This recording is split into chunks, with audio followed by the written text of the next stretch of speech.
Today's creative tip is on the topic of creative resilience, because one thing that will be a part of any of your creative endeavors, no matter what, is failure. Maybe not end failure or extreme failure, but you will take many tries to get to what you're trying to create, to make it the best it can be. Behind every book, there's multiple drafts. Behind every song, there's multiple drafts, multiple orchestrations, multiple times the track, remixes that go into it. Behind every building, there's multiple sketches before it's designed and finished and sent to the engineers to build. So there's many, many ways that you can fail in the process, but it's about being resilient, about being strong, about taking feedback, about seeing what's wrong with something and pushing it to go further.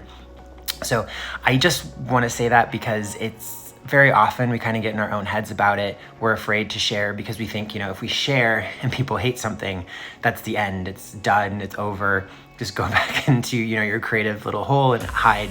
But really, if you send something out there, people don't like it, it just means that step in the process hasn't been liked. Go back to the drawing board, take what people say, stick with your vision, but see how you can change it and interpolate it, do something new, exciting, different with it. So this is just a big pat on the back, a big hug, because along the way, they're gonna have multiple failures, multiple pain points. You might not know what to do. So once again, community and collaboration is so important. Having those mentors, those allies, that group of creatives around you can be so helpful and so supportive when you run into those failures or you run into those dead ends when you're working on what you're working on. So don't be afraid to fail big, but always be willing to pick yourself up, be resilient, and get back out there. Because like I said, as part of the creative process, one of the guarantees about it is you will fail, or you will hit a wall, or you will hit writer's block, or whatever it is. But you just have to kind of get strong, realize that's part of the process, and pick yourself up when it happens. This week, we've kind of done community stuff in the past couple weeks. So this week, the creative exercises will actually be around sort of what you can do personally to sort of fortify yourself as you go against those failures and those odds of getting your work out in the world. So it should be hopefully a helpful week with some fun exercises and, at least a big, like I said, a hug from me that you will fail, there will be problems. People won't like what you do, but you just got to take it, learn from your mistakes, and build up and go with it. So this week, resiliency failure is the MO, and we will see how it goes, and we'll give you some tips to get through the process. So today's creative exercise rounds out the creative resiliency thread. So these are different acts you can do to kind of help you as you're going through the, creative doldrums or failure or frustrations or writer's block in the process. And today's is to pick an inspirational text. So an inspo text is one that, you go to kind of renew yourself or refresh yourself at the well of creativity. So something that kind of inspired you to do your creative stuff in the first place, maybe something that always just makes you feel good. This could overlap with maybe just stuff that you watch that makes you feel good. A lot of my friends will watch The Office or Friends over and over to kind of like feel good and just connect and feel relaxed. But an inspo text specifically is one that you go to sort of refresh yourself in terms of creativity. I kind of have a list of these that I go through. So basically, if I'm feeling frustrated or angsty about my own work, I'll jump in and, either read an author. Agatha Christie is one I always go back to. If I'm feeling frustrated as I write my murder mystery series, I'll go back and pick one of hers I haven't gone through and refresh myself at the well of Agatha. It's actually almost become a ritual for me. I watch Fleabag every year. Once a year, I watch all 12 episodes just because the writing is so sharp and the themes it explores are just so complex and wonderful. And it's really sort of an aspirational text to me. So, an inspiration text could be that aspirational piece as well. So, if you have one, that's awesome. If you have a list, I encourage you to just generate multiple that you can kind of go to if you get frustrated or experiencing failure. Just things to remind you of like, one, why you got into creativity in the first place, and two, kind of inspire you to keep pursuing that. So inspiration texts, really huge. We all have them, but if you can, put them in a document, a spreadsheet, in a notebook, and just remind yourself if you ever feel frustrated to go back to those. Maybe not watch the whole movie, but just maybe your favorite scene. Maybe not read the whole book, but just read a few passages just to kind of remind yourself of why you're in it to begin with. So pick an inspo text. If you have time, 5 to 10 minutes, maybe make a list of your favorites, and then go back to that if you ever feel frustrated or anxious about your own creative work. Today's creative exercise is in that vein of facing creative failure and building resiliency.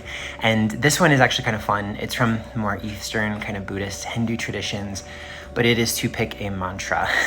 So it might sound pretty simple, but it's actually been shown in research that if you have a mantra, something that you repeat over that brings you to sort of like a baseline of balance, it can really help remove you from the pain or frustration or the failure of an incident, look more objectively at it, and just sort of like bring your base vitals down to level. So I highly encourage you to pick a mantra, especially if you need courage to post something or share something with someone, or if you shared something and it didn't go well, something to kind of bring you back to that baseline. So pick a mantra. Mine is actually all of my things this week about resilience are pretty similar. I've chosen the lion to be really important in me being courageous. I think I'm just cliche and love the Wizard of Oz and knows he gets courage. But there's actually this long story, but there's a song in a game called Maybe I'm a Lion, and it's the final boss song. So it's sort of that idea of, like, maybe I have the power to overcome this, to crush this, to rise above this. And so as I started my business and have like published books, that has become my sort of baseline mantra, which is maybe I'm a lion. So if I need courage or strength to kind of amp myself up, I kind of think to myself, maybe I'm a lion. And then now it's evolved into like, even like if I'm playing kickball or bowling and I'm not doing well, I'll be like, maybe I'm a lion. And it sort of brings me that like amped up energy to try to do better. So mantras not only bring you down, but can also bring you up, give you courage, or bring you down to that base state. I encourage you to kind of pick one. There's a bunch online if you need help. Really like simple stuff can be super helpful. Like, I can overcome this. This will give me growth. I am relaxed. Even simple mantras can have really big benefits. So pick a mantra, find something that will, help you deal with the creative failures and troubles and issues that come up, and have fun with it. If you have one, share it in the comments. I would actually love to see all of these. So pick a mantra and see how it goes. Next time you're feeling stressed, say it over and over and see if it brings you back down to a base level. Today's creative exercise stays in that same vein of finding resiliency and courage when you face creative failure. And today's is to actually pick a totem. So a totem can be something you wear, or it could just be something you keep on your desk or in your creative space that you kind of look to give you a sense of balance, inspiration, or just help you focus. So in my case, like I said yesterday, my mantra became maybe I'm a lion. When I was starting my own business and just facing all the imposter syndrome, pretty sure I was gonna fail, didn't know what I was doing, I actually bought this necklace with a lion on it because it just helped me every day to kind of put it on. Just a reminder of like, I have courage, I can do this. I just need to take it one day at a time. So that became my totem, and I wear it. Actually, it's a big part. I feel kind of like naked without it. Just like my wedding ring, which is another totem in a different sort of context.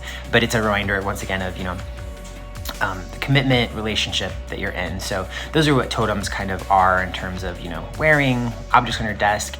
It could even be a quote that you put on your board, maybe in your creative space. You could tap it and just do that as like a sort of a ritual tied to that totem. But it's a really useful thing, and it's one that I never even thought about, but I was in a training and someone talked about how she didn't actually need her glasses inside a meeting, but she would always bring them and put them in front of her because it reminded her to take a step back, think, and she would put on her glasses before she said anything. So it gave her a delayed moment, and it was just like a reminder to take a step back before she spoke or interjected in a meeting. So I thought it was super fascinating, and it was really a really nice visual cue or like, clothing cue to send yourself a message and just kind of be a reminder. So totem's really cool. I am a big proponent of totems. So if you don't have one, I encourage you to get something, whether that you wear. It could be something you put on when you start to write or sing or compose or whatever it is and be creative. Or it could be something, small you put in your space, whether it's a bobblehead or, just a token, and just something to kind of remind you, center you, and give you balance. So totems help give you more creative resiliency and kind of bring that balance that you need. So try one, get one, let me know what it is. And I've had a lot of success with this. So hopefully you maybe will too.